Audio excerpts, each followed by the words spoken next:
Bismillahirrahmanirrahim. Assalamualaikum warahmatullahi wabarakatuh. Perkenalkan, nama saya Hilma Mumtazah, NIM 204223143. Di sini saya akan menjelaskan mengenai pertanyaan serta jawaban dari ujian tengah semester Manajemen Keuangan Internasional kelas B, Prodi Ekonomi Islam. Langsung saja, pertanyaan dan jawabannya yakni pertanyaan pertama, bagaimana pendapat dan keyakinan Anda dalam menjelaskan urgensi proses derivasi mata uang? Derivasi atau derivatif sendiri adalah sebuah kontrak bilateral atau perjanjian penukaran pembayaran yang nilainya diturunkan atau berasal dari produk yang menjadi acuan pokok atau juga disebut produk turunan atau underlying produk daripada memperdagangkan atau menukarkan secara fisik suatu aset. Pelaku pasar membuat suatu perjanjian untuk saling mempertukarkan uang, aset atau suatu nilai di suatu masa yang akan datang dengan aset yang menjadi acuan pokok. Nah, derivatif sendiri digunakan oleh manajemen investasi atau manajemen portofolio, perusahaan dan lembaga keuangan serta investor perorangan untuk mengelola posisi yang mereka miliki terhadap risiko dari pergerakan harga saham dan komoditas, suku bunga, nilai tukar valuta asing atau tanpa mempengaruhi posisi fisik produk yang menjadi acuannya atau underlying. Nah, bagi yang menguasai dan dapat mengelola produk derivatif atau derivasi ini akan mendapatkan minimalisasi risiko dengan maksimalisasi hasil. Sebaliknya, terhadap para pihak yang kurang mengenal secara mendalam dan tidak dapat mengelola secara benar, maka bukannya hasil maksimal yang diperoleh, tetapi kerugian yang sangat besar yang akan diperoleh nantinya. Nah, derivasi itu sendiri sebenarnya merupakan instrumen keuangan yang dipakai untuk mengurangi risiko yang muncul akibat pergerakan harga yang fluktuatif yang dapat menimbulkan kerugian pada pihak terkait.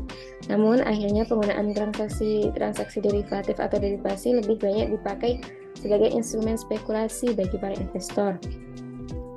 Di negara maju seperti Amerika Serikat, transaksi ini sudah sedemikian berkembang sehingga ibaratnya apa saja bisa dispekulasikan atau dijadikan taruhan. Mulai dari pergerakan suku bunga, nilai tukar mata uang, harga saham, komoditas, pertandingan sepak bola, bahkan iklim. Masuk kepada pertanyaan yang kedua, yakni siapakah saja pelaku atau pihak yang berperan dalam pasar mata uang. Identifikasikan kepentingan mereka dalam pasar uang, kemudian jelaskan juga perbedaan karakteristik masing-masing.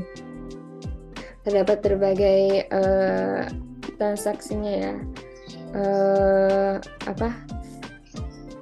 yang pelakunya tuh ada 6 kalau di sini yang saya sebutkan. Yang pertama ada bank komersial.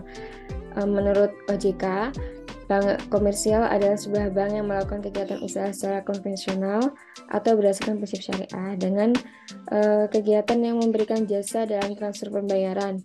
Bank komersial juga sering disebut bank umum. Bank yang biasa kita jumpai di Indonesia termasuk dalam kategori ini. Nah, bank memainkan 3 peran penting di pasar uang. Pertama, bank meminjam di pasar uang untuk mendanai portofolio pinjaman mereka dan untuk memperoleh dana. Peran penting kedua, bank di pasar uang adalah sebagai dealer di pasar derivatif suku bunga tanpa melalui bursa. Lalu peran yang ketiga, bank di pasar uang adalah untuk menyediakan sebagai imbalan atas biaya komitmen yang membantu memastikan bahwa investor di sekuritas pasar uang akan dibayar tepat waktu. Lalu yang kedua ada pemerintah. Peran pemerintah dalam pasar uang adalah menghimpun dana dalam jumlah besar. Hal ini bisa ditempuh melalui berbagai cara seperti menerbitkan surat berharga atau menjual kewajiban jangka pendek. Lalu yang ketiga perusahaan. Bisnis non-keuangan dan bisnis keuangan non-bank mengumpulkan dana di pasar uang terutama dengan menerbitkan surat berharga. Dalam beberapa tahun terakhir, semakin banyak perusahaan yang memperoleh akses ke pasar ini. Perusahaan bisnis umumnya yang terlibat dalam perdagangan internasional juga menggalang dana di pasar uang melalui akseptasi bankir. Lalu ada bursa berjangka. Nah, ini kontrak berjangka pasar uang dan opsi berjangka diperdagangkan di bursa terorganisir, menetapkan dan menegakkan aturan perdagangan. Lanjut saja, ya ini broker dan dealer. Nah, dealer menggunakan perjanjian pembelian kembali untuk membiayai persediaan sekuritas mereka. Dealer juga bertindak sebagai perantara antara peserta lain di pasar perjanjian pembelian kembali dengan memberikan pinjaman kepada mereka yang ingin meminjam di pasar dan meminjam dari mereka yang ingin meminjam di pasar, yang meminjamkan di pasar. Lalu yang broker mencocokkan pembeli dan penjual instrumen uang berdasarkan komisi.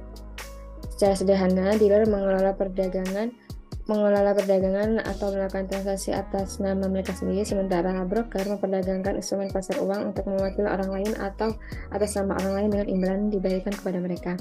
Lalu yang terakhir yakni bank sentral, yaitu partisipan kunci di pasar uang. Sebuah bank sentral mengatur pasokan cadangan yang tersedia untuk bank dan lembaga penyimpanan lainnya, terutama melalui pembelian dan penjualan tagihan, baik secara langsung di pasar tagihan atau secara sementara untuk perjanjian pembelian kembali.